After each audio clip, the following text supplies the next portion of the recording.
Just before we get into it, can you tell us a wee bit about yourself, just where you're from, where you grew up and stuff? Sure. First of all, awesome with Sean. It's a huge honour to be here. And thank you so much, everybody, for having me up. Just looking at what you guys are doing here with bringing back the culture, bringing back the language, and reviving that whole part of our culture. It's very, very inspiring. And I just want to commend you for some fantastic work first before I start. Myself, it's mad thing because I'm doing this about 2 years now. I was, I suppose, watching Rogue Fitness made 3 absolutely beautiful documentaries about 8 years ago on stone lifting. And one of them was in Iceland. It's called Fullsturk. It was about the men who used to have to go down to the beaches and lift these stones to prove how strong they were to be able to get onto a fishing boat. So if you could only lift a small stone, you got a quarter of a catch. If you went lifted the half sturk or the half strong, you got a half a catch. But if you could lift a full sturk, which is 154 kilos of a smooth stone on a beach, you could lift it up to your chest, you were full strong, full sturk, and you got a full catch. And you could sit in the middle of the boat, and you were talking to the captain, and you were, you know what I mean? And then you get all those connections from that. So I was enamoured with this incredible kind of Viking culture that they had over here. And then I saw that Scotland had made an equally beautiful documentary called Stoneland about the exact same thing, with the men, the boys, when they were 14, 15, 16 years old, having to go and lift these huge testing stones in the village, the cloch nirt. So to prove you were a man, to become a man from being a boy, you had to be able to lift these massive stones. And the clan would gather and people would gather around and everyone would watch and cheer them on as they struggled to lift this huge stone to their chest. And then you became a man. And then you could marry and then you could land. So it was a huge rite of passage, you know. So I was like, hold on a second. There's a culture in Iceland. There's a culture in Scotland. We're in the middle. And there's absolutely nothing about it here, you know. Where's our culture? And then the more I researched, I was like, there's a culture in Wales. Huge culture of it in Wales. There's some in Cumbria, North England, Sweden, Norway, across through China, Japan, Kyrgyzstan, Kazakhstan. All the way across this longitudinal line, there's this massive culture of stone lifting. Worldwide, not just European-wide. And we were the broken link in the chain. It was like, where's our culture? I mean, we have the dolmens, we have the cromlechs, we have the standing stones, we have the circle stones. Why isn't there a culture of stone lifting here? There was a culture of stone lifting here. It was just buried. And I'll get into that in a minute. And I talk in loops and I go around in circles. It's shutting me up as the problem. So, and I don't answer questions really well. I just tend to ramble. So if you ask me where I came from, I'm from Waterford. I got into stone lifting, like I said, 2 years ago. Before that, I was into kettlebell sport, which is a strange Russian strength endurance sport that represented my country in for 8 years. I'm very proud of that. And I managed to get what they call a master of sports, which is like the black belt. I managed to win a world championship, European championship, and set a world record, which I'm very proud of in my mid-30s. And as I was just hitting that peak, and I'd done everything I wanted to do, COVID struck. And as you know, it was an absolute disaster for everybody. I had no access to a gym. I mean, a gym was part of my life. I was training in this sport. I was representing my country, you know. And I was training 4 days a week in this gym, but then the gym's closed. I was like, what am I going to do now? You know, what are you going to do? And everyone was in the same boat. Everybody. If anyone was into sports or strength or like your team sports or anything like that, you'd know where to go. You couldn't meet your teammates. You couldn't train. So I met my wife in art college in Cork back in 1999. And she done stone carving and I done painting. She had 3 beautiful stone carvings at the back garden on plinths, which I started lifting up and smashing off the ground over COVID. To just as a bored human being who needed to do something, I was just picking up these beautiful stone carvings she was doing. Because like I weighed them, one was 60 kilos, one was like 72 kilos. Like that's an interesting weight. That'll keep me sane through COVID, because I was working in, I still work in DIY, like a builder supplier. So we were considered an essential business. I think everybody was just painting their walls. I think there was a skip in every second house over those couple of years. So I was really, really busy, but coming home lifting those stones it kept me sane. But then that led on to seeing the documentaries, which then led me on to the research fires. And in terms of, you mentioned your background in kind of kettlebell, and you represented Ireland, broken board, rackboard, and all of that, and then you moved on to stone lifting. From a physical perspective, is there much of a leap? What's the main differences, or what's the connection between the two? I mean, it's chalk and cheese. You know, look, you get a bit of posterior strength, obviously enough, because you're cleaning and jerking too. 32 kilo kettlebells for 10 minutes straight without putting them down. So it's clean jerk, clean jerk, clean jerk. So you have to have a strong back and strong arms. Nell does that as well for his warm-up, don't you, Nell? Excellent. So 2 32s for 10 minutes. It's not an easy thing to do. A lot of technique involved, but a lot of strength involved. But the thing is, you're doing loads of reps. Like you could be doing in a training session 200 to 500 reps in a training session, burning off massive calories. Well, when you're stone lifting, you're picking up one thing maybe 6 or 7 times, and that's all you can do because you're absolutely spent out. So it's a total shift in training. I've had to put on a lot of weight when I was competing in kettlebell sports. It was like 74 kilos.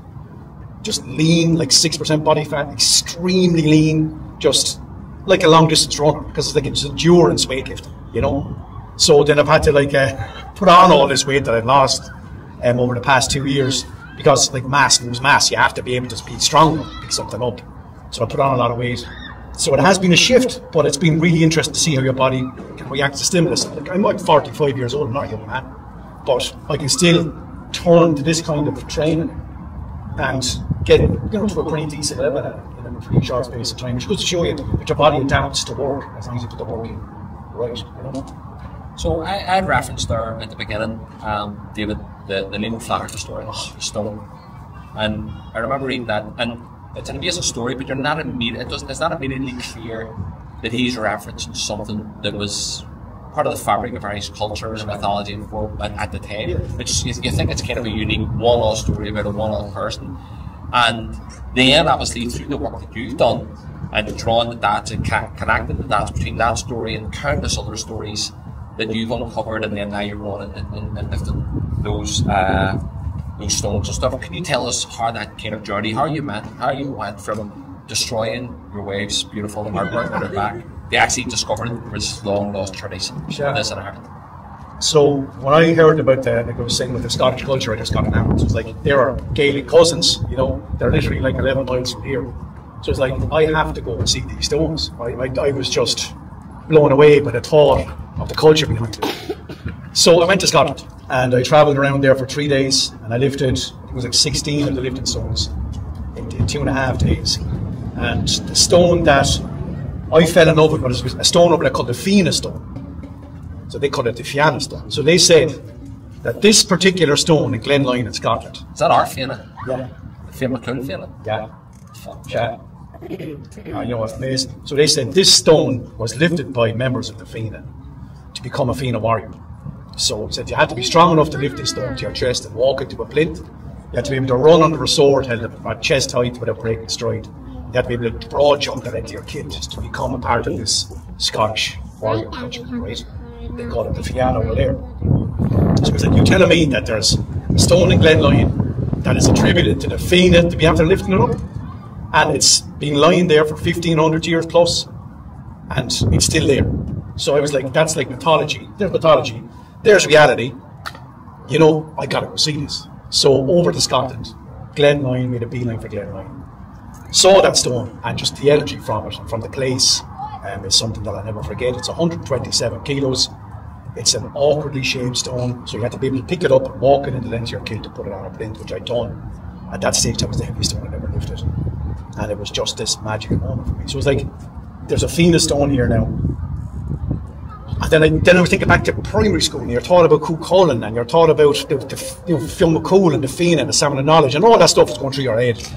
So like, if there's a Fianna stone in Scotland, there has to be something to do with the Fianna over here.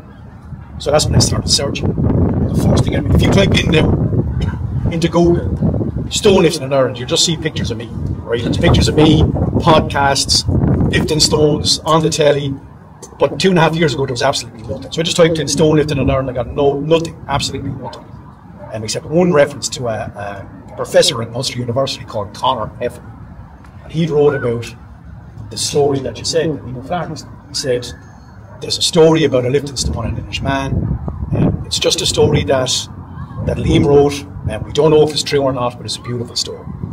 So I immediately then got out of Google, went looking for Liam Flaherty's book. It's out of print. Managed to find a second-hand one, got it sent to me. Read through that story and was just bowled over by the story. You know, like you say, it's got an old man lamenting his lost strength and youth. It's got how you deal with aging. He was thinking about the greatest day in his life. The greatest day in this man's life was when he picked up this stone at a wedding. This is like the simpler times that we're talking about. This man was at a wedding, and he was renowned for his strength, and they were out carousing and drinking all night, and the men said, let's go down to the lifting stone in the village, and whoever out of these strong men lives here, we call it the best man here, you know. So he went down with all these men who were famed for their strength and beauty. They all go down to this beach called Poirt Láirge, and they pick up the stone, but he was the only man who could pick up the stone to his chest, and he kissed it 3 times, and he put it back down again. And he said the shout from the village is something that he can still remember to this day in his dotage. He's in his 80s. He said he can still remember this day that was over 50 years ago. So he goes and tries to attempt it again, like you said, he dies in the attempt. And then the young men at his funeral, to honour it, start living the stone again. So it's like, what a beautiful story. Imagine if that was a real thing, you know. So I got to researching again. And lots of stuff by Liam O'Flaherty, we found nothing. But after about a week of just scrolling through old Reddit threads, anything I could find online, there's a great man called Peter Martin, who in Scotland managed to bring back the entire culture of stone lifting himself 15 years ago.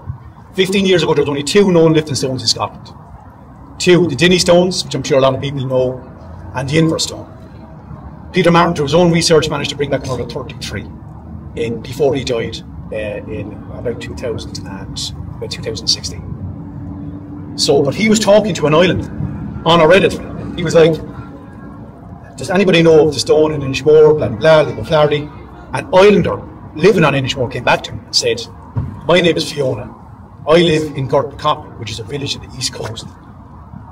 The story that Liam O'Flaherty wrote about is about an actual tradition on this island, and the stone that he wrote about is still there on a stony path heading down towards Poirt Láirge. I hope this helps. So I was like, what? Are you telling me that this story, this beautiful piece of fiction, isn't fiction? This is a real thing? That weekend I phoned my mates and said, lads, we're going to Inishmore. Boy, I'll fucking tell you on the way. So off we go, camper van, over to Rossaville, in Galway, all the way over to the worst weather in fucking Irish history, over to Inishmore, onto our bikes and get to this place called Gortnacott. And we're walking down this stony pathway, right? Looking left and right. And if you've never been on the Aran Isles, it's just rocks. Aran Isles is just 100,000 rocks.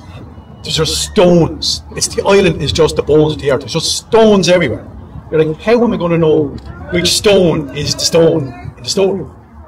So anyway, I said, look, we'll go down. So we're walking down this pathway, and I had the book with me. And there was a book. In the book it said, on a little hollow, a little patch of grass, with bruised stones all around it, there was this lifting stone. And it said a sparkle as the sunshine shone upon the part of it as a beacon at surface. So I was thinking that must be granite, because everything else over here is just limestone. There's no sparkling limestone, it's just dead grey. So walking down this path on the right hand side, I see this big, bright, pink granite over patch of grass, sparkling in the sun. And I was like, that's it. That has to be it. I don't know it's it, but I mean, I can honestly think that's the only stone that stands out in this whole area.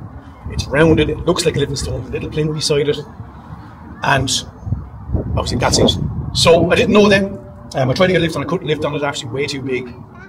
Come back 4 weeks later with a friend of mine who I met in Scotland, and he was like, he got a great lift on it. Again, I maybe broke the ground with it, and as we were passing back up, there was an old man walking along with a bloody Yanks and giving a walking tour. So I said, excuse me, I said, I'm sorry to put in, do you know what about that lifting stone down there? Oh, shy, I said, I do, yeah, that's the Mullan Poirt Láirge. I said, well, that's the Mullan Poirt Láirge, that's the lifting stone. It's the one that Liam O'Flaherty wrote. There's his house there. So 100 yards away, Liam O'Flaherty's house was there. We brought up on the top. Stony Road was passed every day. So that was his lifting stone. I call it the O'Flaherty stone ever since.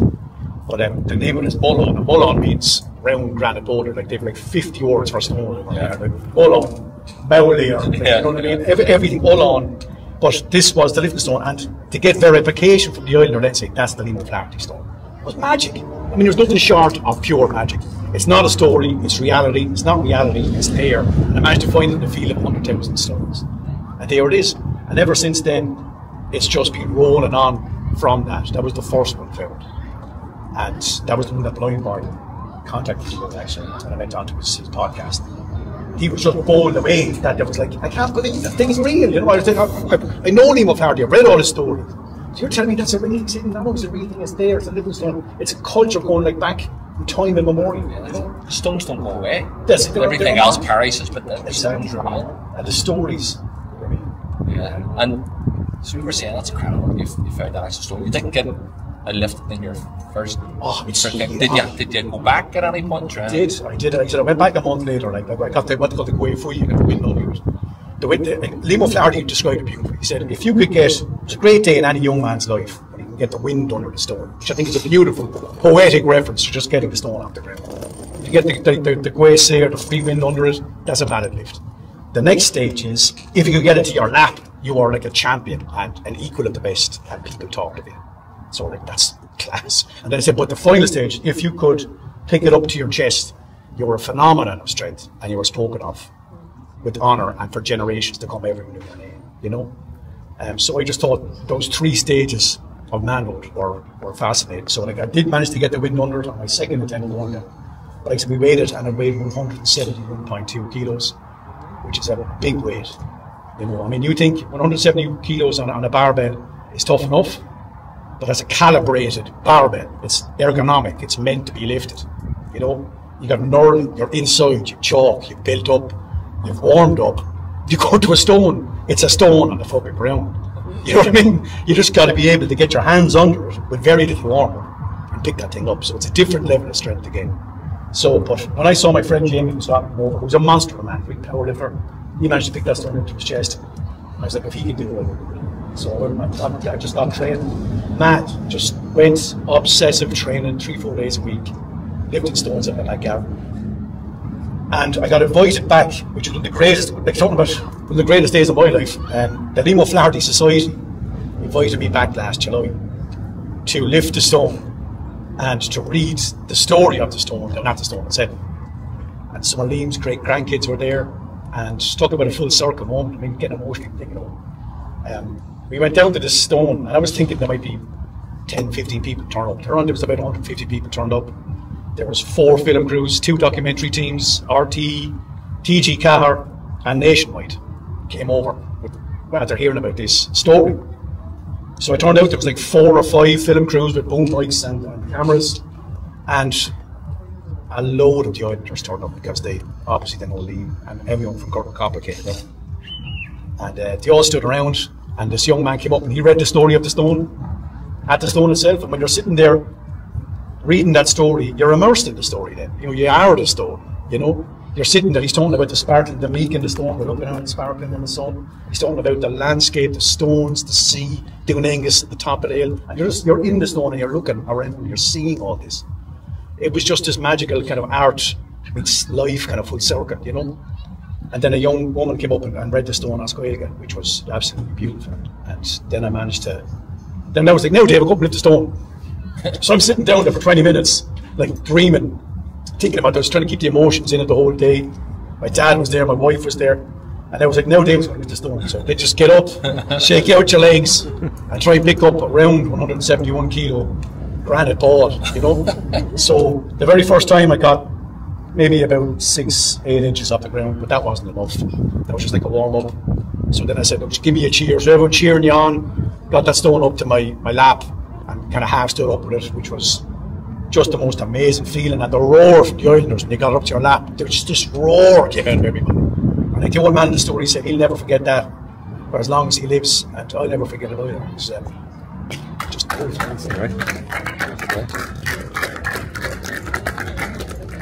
So there's obviously a big social status involved with the ability to lift these stones. And do I have any idea, we can talk more about that, and also have any idea about how far back this tradition actually goes? Because obviously, I mean, the history of Ireland is ancient in European terms. Right back, obviously, we talk about the intersection between mythology and actual history. Exactly. And go back as far. I mean, we were up the Neolithic ring fort there. It was built with stone. You can just imagine people lifting those stones 6,000 years ago. And do you have any kind of idea in terms of just how far back this tradition goes?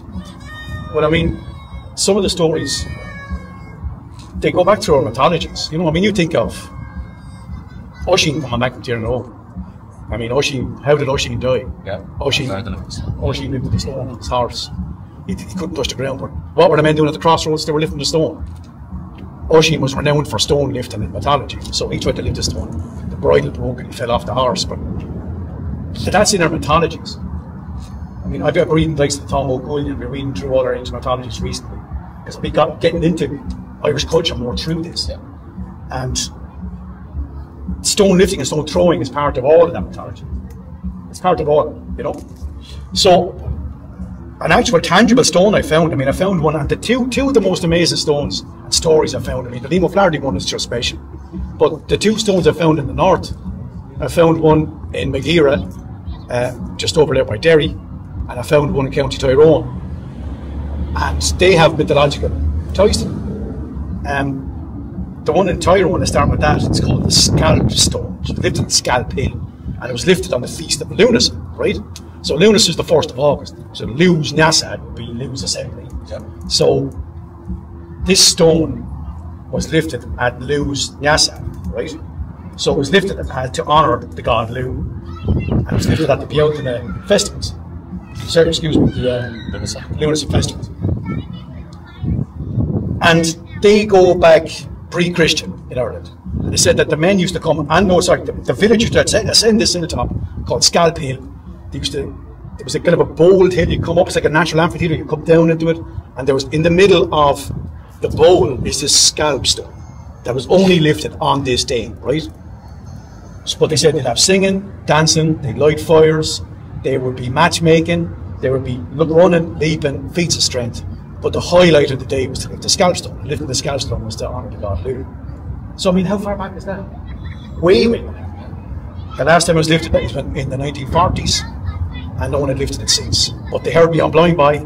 My Blind By was just a bunch of tipping point, just with bananas after that. I said, come up, we have a great story for you. So up we go, up to this little small cafe, and sitting in this cafe up in County Tyrone, and the cafe's jam-packed.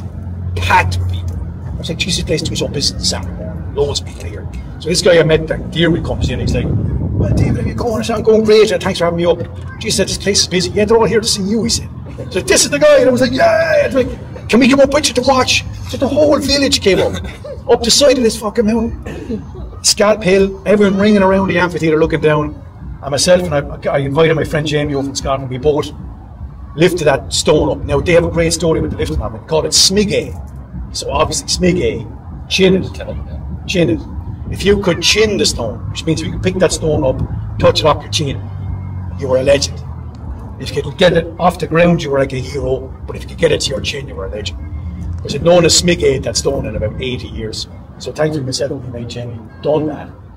And they're like, anytime you want to come up now, just knock on the door, come in for tea, and all of a sudden you become part of the local lore, you know what I mean, by doing something like this. And again, they've said, we have people coming at least 3-4 times a week just to get that stone and speak of them. On the back of that putting it out online and all that. But I mean, that story honours Lugh, that goes way back.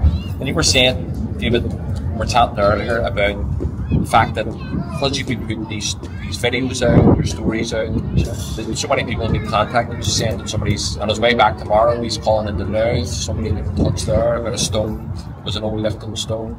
And because obviously your Kickstarter an interest, but prior to that, when you were kind of treading this path on your own, you were heavily reliant on the Dumas Archive. And you just tell us, like, how important is that Dumas Archive in terms of the work that you've done? It's everything, because I was literally just writing the book on this at the moment. Just before I go, just if anyone doesn't understand, the Dumas Archive in the 1930s, the Irish State commissioned the folklore programme, where basically every school kid in Ireland was sent home to collect stories from their older relatives, from their grandparents, their parents, the best and their neighbours. And one of the best, most important projects the State's ever done. And from that, a lot of our folklore was salvaged and saved. Now, unfortunately, because of apartheid, that didn't in such a comprehensive way take place in the north. There was some programme done on a much smaller scale, but all of the work that was collected, all that folklore that was collected through that commission, was then digitised, and it's available online. So all those stories of those kids collected in the 1930s, it's all been digitized and available online. So come on, oh no, it's incredible. And you're right to chat about it, because it's, like I said, it's one of the most important things that they've done. They gave these kids, they tasked these children, these 12-year-olds, they gave them a little green notebook. Because I went up to the National Folklore Collection and I saw it, and I was there. Everyone got a little green notebook and they were sent home with headings. Today we're going to talk about cures. We're going to talk about medicines that your granny used to use, you know? And some of the stuff is just absolutely priceless. There was like Dina Kailula, then local heroes, strong men and strong women. There was like noted dancers, singers, versifiers, you name it. There was a heading, and they were sent home to ask anyone, ask your granddad, ask your mum and dad stories. So all of these old traditions and scales were kept, and they're still there. Now they've only digitised about 15% of those, which I found was amazing, because if you go on to Dukas and type in stone, which I did, when I heard about this incredible thing that they've done, I typed in stone and I got 250,000 references to stone on Dukas, which is quite a lot, as you can imagine. And I scanned through every single one of them. It took me 12 months. Some of them were stone walls, some were dolmens, crown legs, but every now and again, 1 in 20, 25 was a lifted stone. So that's where I got most. After I found the couple of lifted stones on the Aran Islands, then I ran out of luck, I suppose. It just happened. And it was a guy called Johnny Dillon, who's an archivist in the National Folklore Collection. He phoned me, he said, you got to get on Dukas, he said. I was like, what's Dukas? And then he explained all that. And I got about 8 to 10 stones and stories out of Dukas. So what's your process then? On to do this? Dukas, type you in read stone. A story, type and in then stone, right? Where do you go from that to actually being in the field lifting a stone? So let's say the one I found up in Clonfad, up in County Westmeath. So it said in Clonfad, it said, right, this man called Paddy Langan picked up this massive stone, walked it from his house to the graveyard. It's sitting in the graveyard ever since. The crossroads is named after him. After that, we just called the Langan Crossroads ever since. The stone is still there. No one can lift it, only him. They say it weighs 250 kilos, right? So that's the stone. That's it. 4 lines. But it doesn't tell you what graveyard, County Westmeath, or where he walked it from, you know? So you're like, right, how am I going to fight this thing? So I typed in old graveyards into Dukas as pass. So I managed to find this ancient graveyard, not registered on Google Maps, just straight grid scanning around here as pass. I found a circle of trees. Just a circle of trees that wasn't even marked as a graveyard, but I said, that looks conspicuous. Zooming in close, you can see the tiny, little, teeny, pixelated gravestones. Right, that's it. Drove up, walk into this, to get all on GPS, walk into the field, over the stile, into the place, turn left, and there's this absolutely massive stone sitting in front of a gravestone. I say it must weigh 200 kilo plus, and it's just the most conspicuous thing you'd ever see. But I say no one has sat in that. No one's got into that graveyard probably in about 100 years, because the grave was there in the 1600s, and it's not even marked on Google Maps, you know. But it was just through painstaking research, looking for things, kind of thinking outside the box, and then going to the place. And I find sometimes when you go to the place, and you ask questions, and Irish people were fucking really nosy people. We love, let's say we're really curious people. We love when someone is doing something odd. So I'm going to a village, I heard there's a little stone in this village. I'm walking in, I might go into the shop, or I might go into the pub, and like 3 times out of 4, people go, what the hell are you talking about? But so someone will know. I don't know, but ask Johnny on the road. He's the fella at the red door there, knock on his door, tell him I sent you. What's your name? Paddy, right? Paddy sent me, I'm looking for a stone. Oh, I heard about that, Jim. My granddad lifted that, actually. It's in the field behind the house. And then you're going into this field behind the house. There's this lifted stone. It hasn't been lifted since his granddad lifted it, maybe 80, 90 years ago. And there it is. But it's just, as I was talking to Conor Heffernan about this, he said, how are you finding all of them? I said, I'm looking for him. You know what I mean? No one's gone looking for him before. They might have known about it, but they never went searching for him. But there's been so many lucky chances and lucky breaks and happenstances and just meeting the right person in the right place. I really feel that the earth wants this, the land wants the stuff back. It wants this cultural strength back again. You know, we're strong again. You know, we were beaten down so long. We got so much fucking taken away from us that I really feel that I've been guided almost on this mission to go find these things. And now there's 38 found, including this one today. Incredible. I was going to say, like, on that, what do people think when they see you trundling through their fields, starting to pick up these big fucking boulders? At the start, people right, fun. Like, a lot of people still think I'm mental, you know. A lot of people still do. But it's got to the stage now, over the last 6 to 8 months, through the likes of Blind By and getting on the telly and on the Tommy Tíre show and all that kind of stuff, that people are like, oh, that's the stone fella. So now you stop being just a mad fella. Now you're the stone fella. And now they're actually delighted. Like, there'll be the mad stone fella, exactly. But now they're delighted that you're coming because there's a lifting stone in their village. And people get wicked proud of that. They're delighted. You know, how heavy is our one? Is it heavier? Is it the biggest one in Ireland? You know what I mean? It's that old Gaelic tribalism, you know? It's like, we want to have the biggest one here. And like, then you tell them, yeah, even if it's not, yeah, it's one of the biggest ones. And they're telling all their friends. But I mean, it's gone from just going off with the story in my back pocket and a big hook in the back of the car to now there's like a hive mind going out now. People are just wanting to contact you. People are finding stories. I mean, like the one I found in Ciarán there about 3 months ago. This old lad, he was like, he's not even on social media, but he phoned me up and got my number or something. I don't know anything about the social media he was there, but there's a Sean that my grandfather used to lift, he said, and the men used to gather at the Holy Well. I'd be down the weekend, I said, you know. And he came down and you get these amazing stories that his great-granddad or his granddad used to lift his stone. Before this, all pre-GA, it's all pre-GA, there was nothing to do on the stone. You see, it was a culture of order. The lads would go down with a few beds, they go down, they lift his stones, he was the strongest man in the parish. And they'd have to crack, and that's what they used to do. And they were lifted at the crossroads, they were lifted in graveyards. It was just a part of the culture. And I really feel that there's a living stone. I think there could be one in every village now, you know. It's just a practice, either stone lifting or stone potting. It's a practice that was it just happened. And it's just been forgotten, but it's just been a great honour. Do you think that in kind of rural Western Ireland primarily, that within that older generation, it still lives on in the memory? It's still there. Even if the practice is dead, it still lives on in the memory of people. Exactly. I mean, I've often met, I went out to Caint out in West Galway, right out in the coast. And like, I'd never, like, I'm all about this, I've travelled all these places I'd never go to, you know. Beautiful, beautiful places. But there's this man, and he was like, he remembers the generations of his men going all the way back, his dad, his granddad, his great-granddad. He got all the stories passed down, and they used to lift this huge stone, they call it cloch arcane, and an arcane would be a cove, a sheltered cove, or a crumpot would be an open cove. Cloch arcane was the name of it. And he lifted it himself. So he hadn't lifted it in 50 years. But he used to mind that stone. So when he said, this stone has been almost washed away twice, but I put it back. I've rebuilt the wall where it stands in front of. Because I remember my granddad lifted it, my dad lifted it. I remember all the stories. So they have a veneration or respect for it, you know. So, sorry, listen. So I met that guy. He only had to come down 100 yards, you know, down his house. I had to drive 5.5 hours to West Galway. But he was so happy that you came up. He was so happy that you came up. He came down. First thing he done was, he shook my hand, gave me a hug.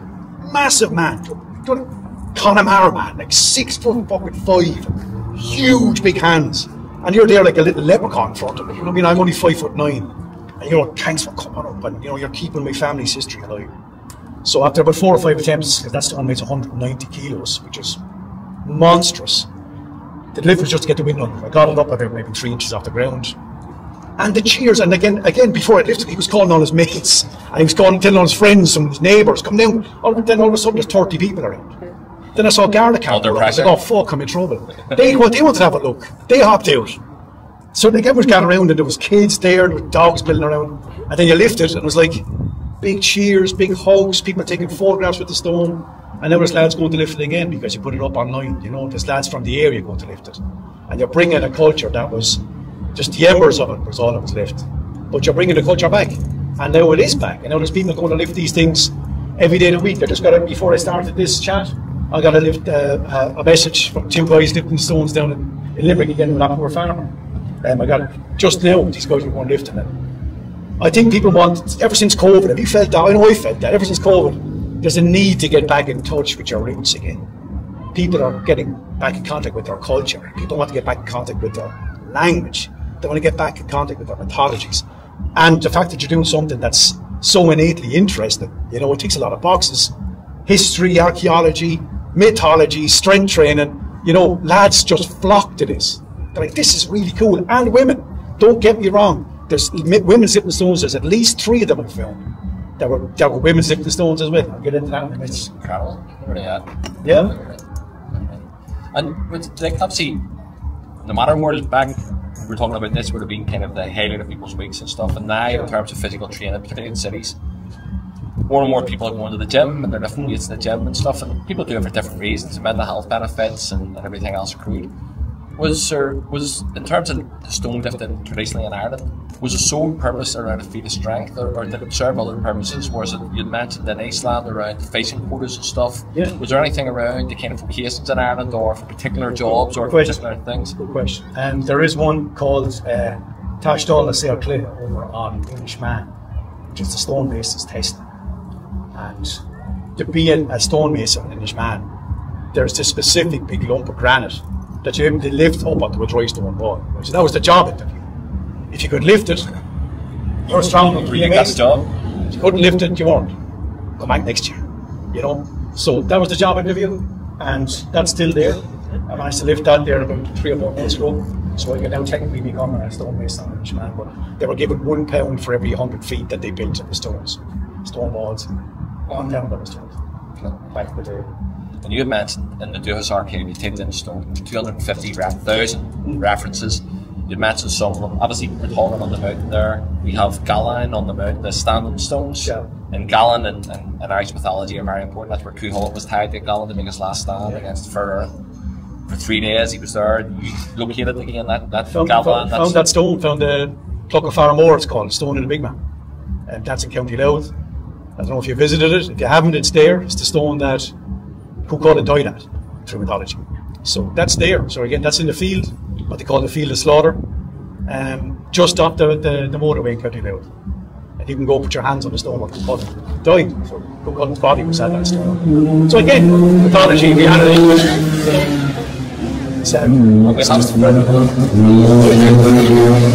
We're ready to start throwing some stones into their accident noiser and the motor things, but we also have the Béarla as well. And you like, obviously beyond stone lifting, how important stones generally in terms of cultural significance in Ireland? It's a very stony island as well, particularly out west. It is.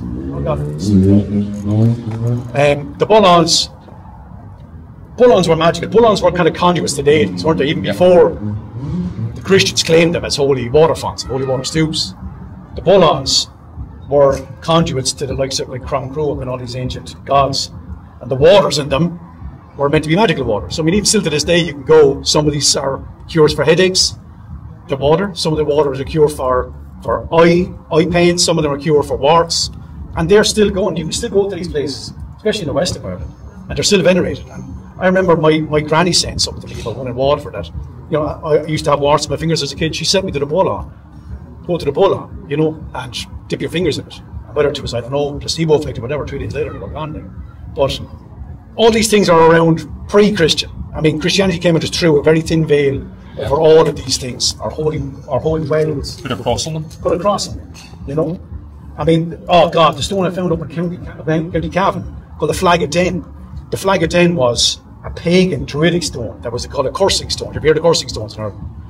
Coursing stones were, if you could flip a large stone over and turn it counterclockwise, you could lay a bishop against someone you didn't like. You could lay a curse, like a voodoo curse for them. So, pre-Christian, this stone, this massive flagstone at Den, was a coursing stone. Then Christianity came. Through the penal laws in the 17th and 18th centuries, that stone was used as an altar stone to say mass in a graveyard. This is in a graveyard at Den. So they turned it from a pagan stone. Yeah. They cut a cross into it, and then they turned it into an altar stone. Mass was said at that stone for over 200 years. It was also a massive feat of strength if any man could pick that stone up off the ground, because the flag weighs. They put it down in Dukas as 500 weight, 600 weight, 700 weight, and 800 weight in about 15 different stories. Now 100 weight is 50 kilos. So 500 weight is 250 kilos, 600 weight is 300, and all the way up.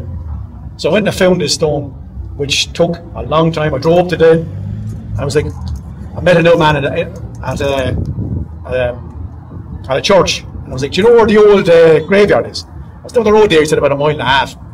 But you won't find nothing in there, he said. So why not? He said, the weeds are 8 foot tall. It's not been in that place in 80 years. It was, what's it called? Not disinterred, but it was the people stopped being buried in there in the 1937. So I go to this place, and they said that's where the flagstone rested. And I went there, and the weeds were like the height of the light. the whole grave. I couldn't even see any standing stones. So I went in there with a big hook and cut my way through for 2.5 hours. Eventually managed up the left-hand corner of the grave, I managed to find this stone, pulled out a big load of cloch. There's this lifted stone.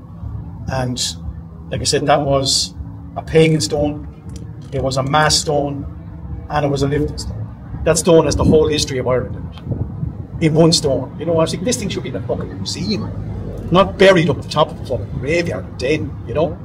So I put that thing on the map, and people have been coming out, they're writing papers on it, because it's got so much history attached to it. So I went back with a friend of mine there about 3 or 4 months ago. I managed to lift that stone, and we made it at 253 metres. It's a huge flag, it's a big square, like a tombstone for all the world. So I said it was a great feat of strength for any man to get that stone up onto your lap.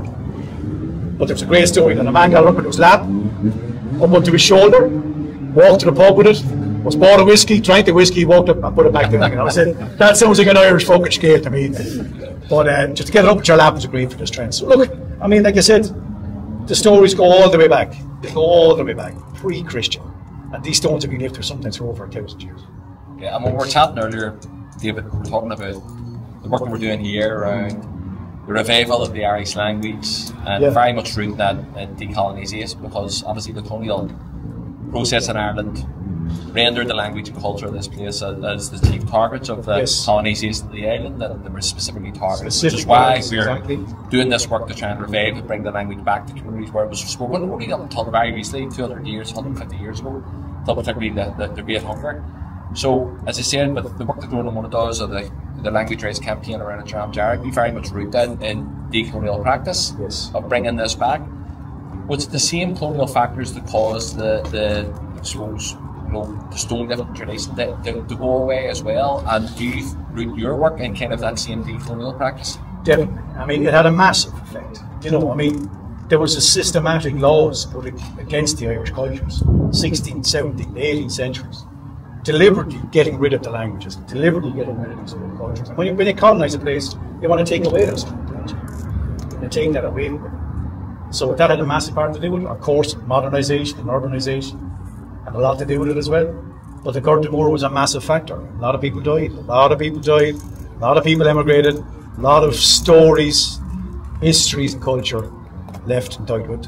So the cut-off point for a lot of these is the 1840s. So just to be able to bring something back, like what you guys are doing here as well, be able to bring something back that's inherently Irish, it's just a huge honour. I mean, and it's not lost in me. At the start it was lost in me, I just thought it was cool. No, it's more than that. You bring it back, the strength of the nation. Connection with the past. And the connection to the culture, exactly. Yeah, well, that's it. And, yeah, I mean, it's just in terms of, like, we're seeing there around some of the stories, some of the stones. I'm keen to maybe we'll go up here shortly, for everyone has questions here, but, you know, what has been in your journeys so far, what's been the kind of most interesting stone that you found, and the stone with the most interesting story you found? Well, I mean, obviously the Poirt Láirge one is very hard to beat that, but I will say that another one up the north that I haven't talked about is called the Sefin stone, and that's literally sea fin, the seat of Finn, so Fionn seat. So Fionn the legend, the mythology behind the stone was that Fionn threw it from a mountain top and it landed on the top of this hill in Magheera, up in County, up in Derry. But the history behind it, did you ever read O'Donovan's maps, or O'Donovan's work? O'Donovan came over from England writing ordnance survey work from England, but what he'd done is in the 1800s went to like the dude has done, went to all the old men and women and asked them the cultures of the area. I was just writing that down. That's all available online as well, O'Donovan's OS maps and OS stories. But I found in that there was, this stone was a coronation stone for the local chieftains. So this stone was set on the top of this hill, right, Sefin Hill, and the chieftain used to have to go up with his clan, lay hands on the stone and announce his right to rule. So I was thinking, straight away I was thinking, that's the Leaf. That's the northern version of the fucking Hill of Tara. You know what I mean? So that stone then was through development in the 1830s. It's all written down in O'Donnell's letters, rolled down the hill and widely forgotten about because the Curtain Moor happened before this. So a local historian, after hearing me again on Blind By, said, I'm after finding this stone. So he gave me the mythology, Fionn He gave me the chieftains. I was like, this is absolutely mythological. I mean, this isn't just amazing. This is incredible, you know. I found it, he said. And he said, in O'Donovan's stories, it was a huge feat of strength for any man to lift his stone off the ground. It was like, okay, huge feat of strength. That was probably a big stone. So up we go, all the way up from Waterford, up to Magira, and we get to Seafin Hill, like the hill of Fionmacool, and we walk up and we find this stone, and I'm not joking it, and the stone is probably about the same size as me. It's a pillar stone. So the pillar stone used to stand on the top of the hill, like the leaf form. And I was looking at it going, there's no man in the world who could lift that stone, you know. We brought Wayne gear with us, and we rated at 276 kilos. But the lift was that you had to be able to lift the stone up like this, up vertical, hug it, and get it up off the ground like that. 276, that's a big lift. As it happened, it was only one of the later ones I found, so a lot of documentary crews are following me around lately, and they're all, I get this on camera, you know. So first of all, I mean, they were delighted because I'd never seen the stone before, you know, that initial excitement. But then I was looking at the stone, you know, but I was like, right, I'm here. So I tried 3 times and I couldn't budge it, like trying to lift a mountain.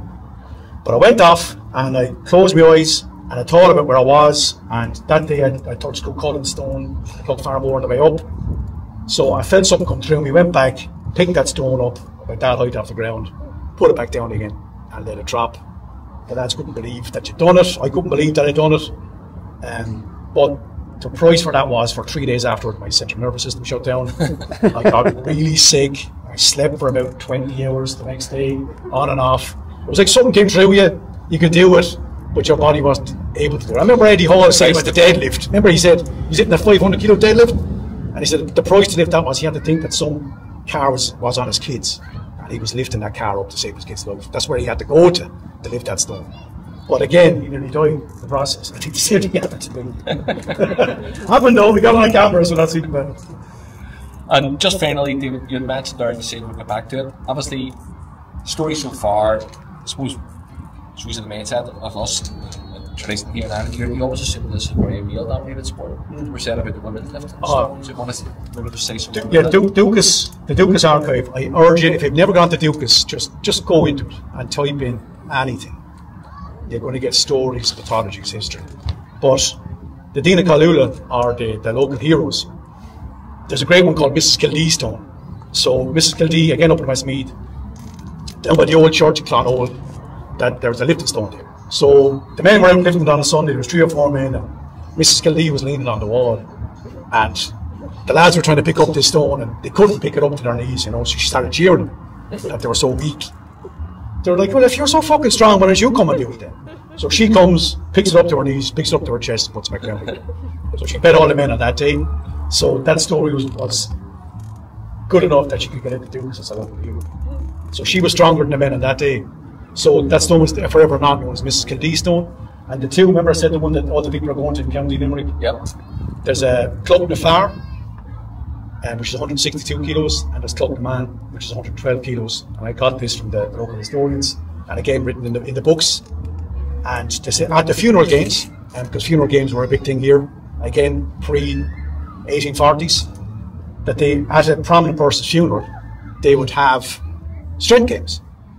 And they would have running and leaping. And if you ever look up weight games or funeral games online in Ireland, some of the games are absolutely unbelievable. The stuff they were doing at these funerals was like a mad festival, right? But they had lifted stones, and whoever lifted the stones the highest on the day got a huge amount of social status. You were the winner, you were the best. So there's a specific man's lifting stone and a specific woman's lifting stone. So whichever man was the strongest in the day, and the women were strongest in the day, they got almost crowned. They were like, you know, huge status from that. So there is women's lifting stones on Ireland as well, and it's only one of the only places actually in the world that has specific women's lifting stones. But I mean, we all just go back through our mythology, like the Queen Maeve. Yeah. You know, we know these wonderful, strong females, but all the way back through our culture, our mythologies. You know, I think more so than many other places. Yeah. And it's right to go. I really can celebrate that. No, it's an absolutely incredible journey, if you know. David, and just excavating this kind of hidden history. Have you ever considered writing a book and trying to capture all these stories? The book was written. Right. It just fell out of me. Like, I've never written a book in my life, but I've been up the last 18 months, 4 o'clock in the morning before I go to work. I'm writing 2 to 3 hours a day. I finished my book 2 weeks ago, and I sent it off to a publisher in the Soho agency in London. And he said, David, I was jumping out of my fucking lunch break to read the book. I was skipping emails to read the book. He said, I don't say this to people, but it's a really fucking good read. I said, you know why? It's a fucking adventure, he said. It's a modern day adventure. This doesn't happen. This kind of thing doesn't happen. Everything is known under the sun. But you brought something back. And he said, I can't wait to share this with people. So please God, in the next 6 months it'll be out and I can share it with the world. That's the story's interest. The part that we are in our culture and our history and our mythology, and bring it to the straight out of the future. Well, let me just say, when that book is published, we want to do a big launch for them. I love it. So, I just want to ask you suicides. A couple of cases again, Danielle. If there's anything we'll have to cover, everyone wants to ask David a question, or even just maybe comment or reflect on some of the stories you've heard. Well, Mark, just Ciarán Mac. David, Mark, Ciarán, now you can introduce yourself. I'm a personal trainer and go to Motor Club, mate. Awesome. The story was amazing. Thanks. But one big thing made it popular. What we asked was obviously it represented Ireland, the kettlebell sport and stuff like that there. And I'm sure a big thing for you was obviously with stone lifting. Was that more? Did you find yourself going down more of a journey with that because was it more so that lost relation and that lost culture rather than obviously kettlebell sport? You're walking in any gym, kettlebells there. Do you think that was just the magic that made us sort of come together? Oh God, yeah. Oh, 100%. I mean, the kettlebells. It was a great adventure, and I got to travel the world with it, and it's wonderful. But like I said, it's a sport, whereas this just transcends that. It's so much more. For me, it's the history of it is more important than the actual physicality of it. The history of it is the most important thing, and the stories are the most important thing. And just like I said, going back through the culture, through the tradition. So yeah, definitely 100% the culture is more important than the actual physicality. Definitely. Fantastic, mate. Unreal. Cheers. Yeah, but if you're right about the mountain, like I grew up on the mountain, my brother be on the mountain and stuff. How do you recognise if you think might be a lifting stone, you know, if there's the world history has been lost? Sure. You know, I know there's a place where there's a mass rock up in the mountain there in Hannistown, and as you described that that's flipped over their cross on it, the exact same thing is there. But it's all the stones are set in a circle, so it's probably been there before the mass rock. I'm sorry, but up there I'm thinking, you know, if that's an ancient gathering spot, you know, how would you recognise it? Can you describe the shapes, size, and texture? It's a good question. A lot of the times when you go to these graveyards and cemeteries, where probably about 70% of them are found. First of all, like there's not usually in these graveyards, there's not many other stones there. It's really, really out of place. You know, it's ridiculously large in the corner of a graveyard. A lot of the times they're glacial erratics. So most times these stones live because of their beauty, and they stood out. So on the Aran Islands, they're granite, so they're white granite or they're pink granite. You know, in a field of grey. Shape, size, they stand out. You know, it's hard to say exactly, especially if it's around other stones, which one it could be, because I came across that a couple of times in Limerick, and my Loch Gore actually. It's hard to know which one it is, but in these places where stones generally aren't there, they tend to stand out. If that's any help, it's generally shape and colour, as in visually, it's the first thing you see in that stone.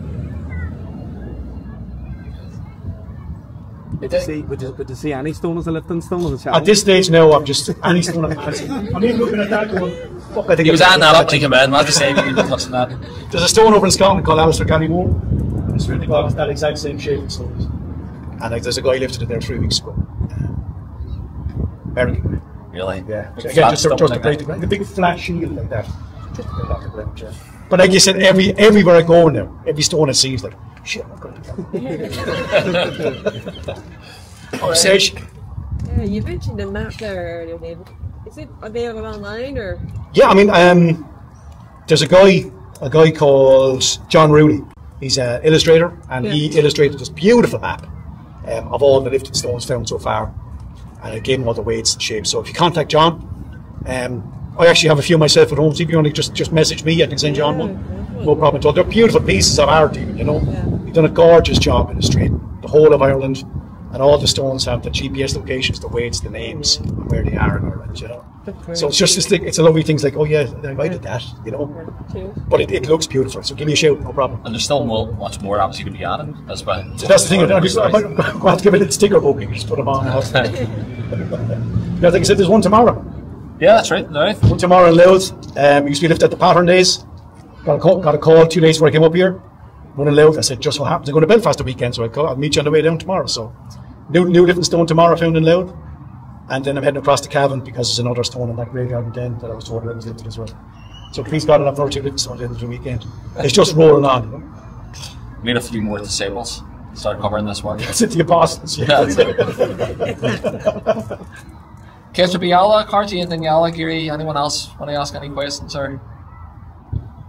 Well, listen, just one of our muid a goal that David. I want to give David our deepest gratitude for not only travelling up this morning, but then for going up the mountain, lifting the big stone we found on the mountain. We'll have the video evidence of that, we'll be sticking that out later. Yes. And also for spending time with us here today. And on top of being very interesting and safe guy around the trees and a stone lifting, incredibly strong and everything else. He's also a very talented musician and he's going to be playing here tonight. Part of the gig. We get 2 for 1 in Jordan. Just welcome up. We'll have the guitar, belted a few tunes as well. Sounds like a plan. For anyone interested in following David's story, he's on Instagram with the appropriately named account Indiana Stones. Right. So you can follow David's journey, and that's where I first found all his videos and stuff and was able to make contact with David and invite him up here. So that's definitely worth doing. And he's doing this a couple of times a week, so there's constantly updated with new material and stuff. So just go to meet him like it, David. Really was all word at David, number 1. You're welcome.